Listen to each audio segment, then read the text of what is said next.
찾아가는 말씀 기도 시간입니다. 오늘도 하나님의 은혜가 성도님들의 가정과 일터와 이웃 가운데 넘치시기를 주님의 이름으로 축복합니다. 오늘 우리에게 주시는 하나님의 말씀은 마태복음 9장 10절부터 12절까지 말씀입니다. 예수께서 마태의 집에서 앉아 음식을 잡수실 때에 많은 세리와 죄인들이 와서 예수와 그의 제자들과 함께 앉았더니 바리새인들이 보고 그의 제자들에게 이르되 어찌하여 너희 선생은 세리와 죄인들과 함께 잡수시느냐. 예수께서 들으시고 이르시되 건강한 자에게는 의사가 쓸데없고 병든 자에게라야 쓸데있느니라. 아멘. 예수님께서 이 땅에서 복음을 전하셨던 대상은 아주 분명했습니다.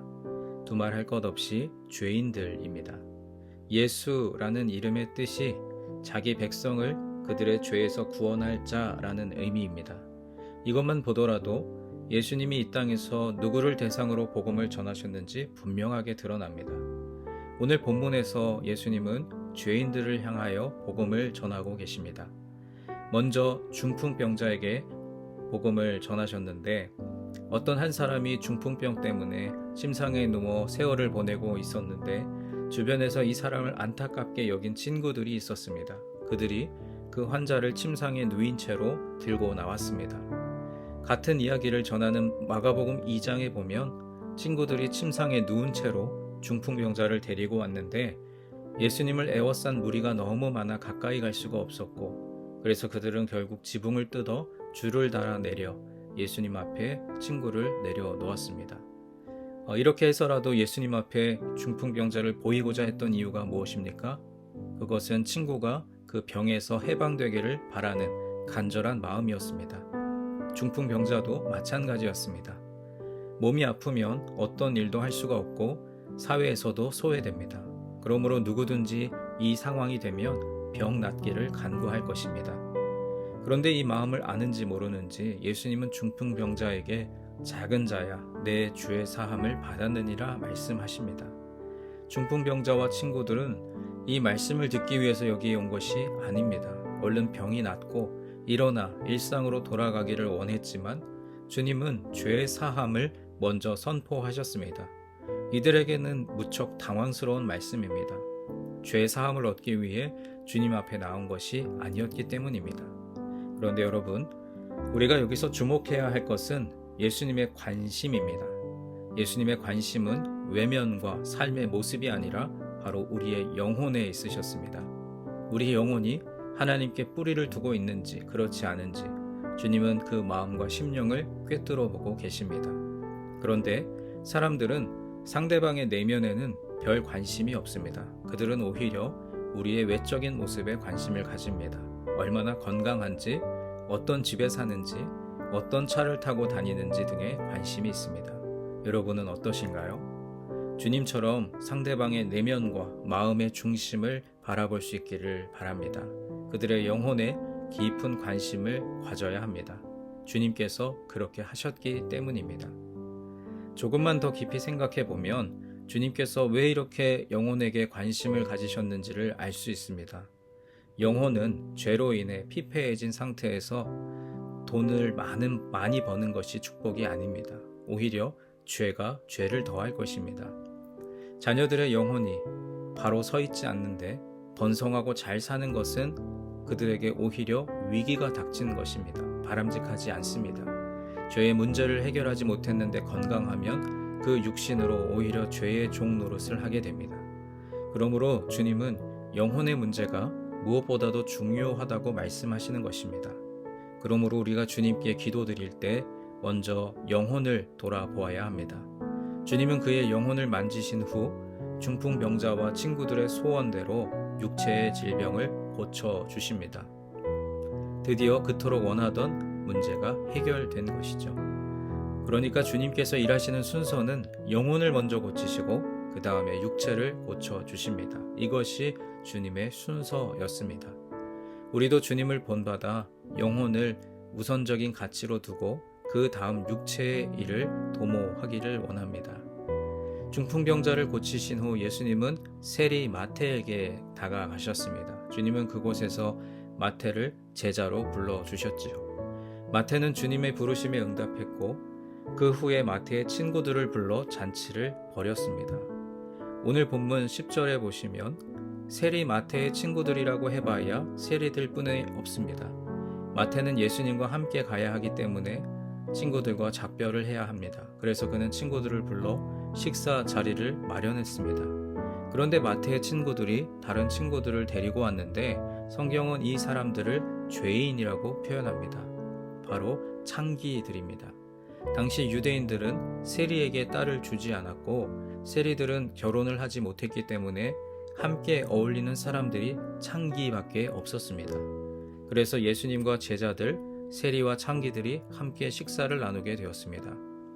겉모습만 보면 가장 악하고 더러운 사람들이 예수님과 식사를 하고 있습니다. 예수님께서 이런 그림을 만드신 목적은 단 한 가지, 바로 죄인들 때문입니다. 죄인을 구원하시기 위해 그들과 식사하시고 그들이 모이는 자리로 뛰어 들어가셨습니다. 그런데 이러한 주님의 모습을 본 바리새인들이 한마디를 던지지요. 바리새인들은 세리와 창기, 죄인들을 용납하지 못하는 사람들이었습니다. 그들 나름대로 철저한 기준이 있었기 때문입니다. 그들은 민족의 고혈을 빨아먹는 세리들과 함께 할 수 없고 세리의 친구들인 창기는 물론 함께 있을 수 없다고 여겼습니다. 그런데 예수님이 복음을 전하려고 하는 대상은 바리새인들이 싫어하는 죄인들입니다. 주님은 이 땅에 오신 최초의 목적이 죄인의 영혼을 구원하시기 위함입니다. 그런데 바리새인들은 달랐습니다. 죄인들을 괄호 밖에 내놓고 상종하지도 않았습니다. 그런데 사실은 바리새인도 세리도 창기도 모두 하나님 앞에서는 죄인입니다. 주님의 은총을 받아야 할 죄인들이 스스로 의인이라고 착각하는 바리새인들은 죄인 중에 죄인입니다.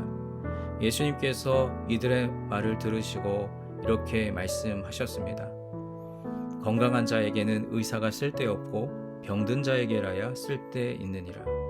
자신이 복음을 전하는 대상을 한 번 더 명확하게 말씀하셨습니다. 이 말씀에 비추어 보면 교회는 어떤 곳입니까? 교회는 죄인들이 모인 곳입니다. 하나님 앞에서 고개를 들 수 없는 사람들이 모인 공동체가 바로 교회입니다. 그런데 우리가 하나님의 은혜를 받고 거듭난 죄인이 되었습니다. 원래는 죄인이었는데 하나님의 은혜를 입은 거듭난 죄인, 즉 의인이 된 것입니다. 예수 그리스도의 피의 공로로 의인이 된 것입니다. 그러나 죄의 습성은 여전히 흔적처럼 남아 있습니다. 가끔 교회 공동체 안에서 그런 죄된 본성이 불쑥불쑥 올라오기도 합니다. 그때마다 우리는 넉넉한 마음으로 이해해야 합니다. 예수님께서 우리 같은 인간을 위해서 이 땅에 오셨음을 기억하고 서로 이해하고 품어줄 수 있는 믿음의 공동체, 사랑의 공동체가 되어야 합니다. 오늘 하루 만나는 모든 사람들을 예수님의 마음으로 품어 안고 또 그들을 위해서 기도할 수 있는 우리가 되기를 주님의 이름으로 간절히 축원합니다. 이제 오늘 주신 말씀을 붙들고 기도하겠습니다. 사랑의 하나님, 대강절 둘째 주간에 주님께서 이 땅에 오신 이유가 죄인들을 위함임을 깨닫게 하시니 감사합니다. 주님을 따르는 우리도 죄인을 영접하도록 또 그들을 품을 수 있도록 도와주시고 이 세상에 존재하는 악한 자들을 예수님의 마음으로 바라보며 품게 하여 주옵소서. 여러분 각자에게 주신 말씀을 붙들고 함께 기도하겠습니다.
두 번째로 교회를 위해서 기도하겠습니다. 특별히 환우들과 장기 결석자들, 또 교회의 여러 어려운 상황들로 인해 떨어져 나간 교우들을 생각하며 기도하겠습니다. 주님, 유니온의 환우들과 여러 사정들로 교회에 나오지 못하고 있는 교우들을 긍휼히 여기셔서 그들의 마음과 육신이 더욱 강건해지게 하옵소서. 어디에 있든지 늘 주님과 동행하는 삶을 살게 하여 주옵소서.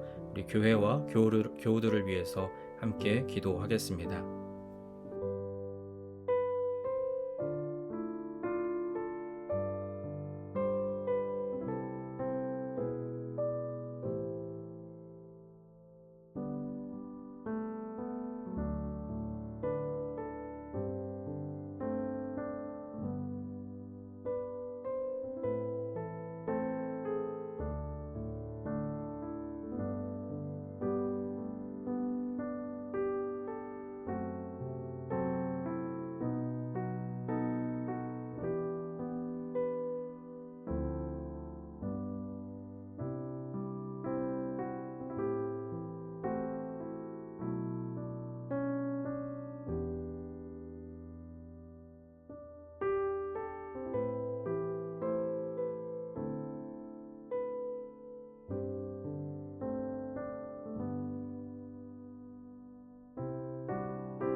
마지막 세 번째로 세상을 향하여 기도할 때 특별히 우리 조국 대한민국과 우리가 발을 딛고 살아가는 이 땅 미국을 위해 기도하겠습니다.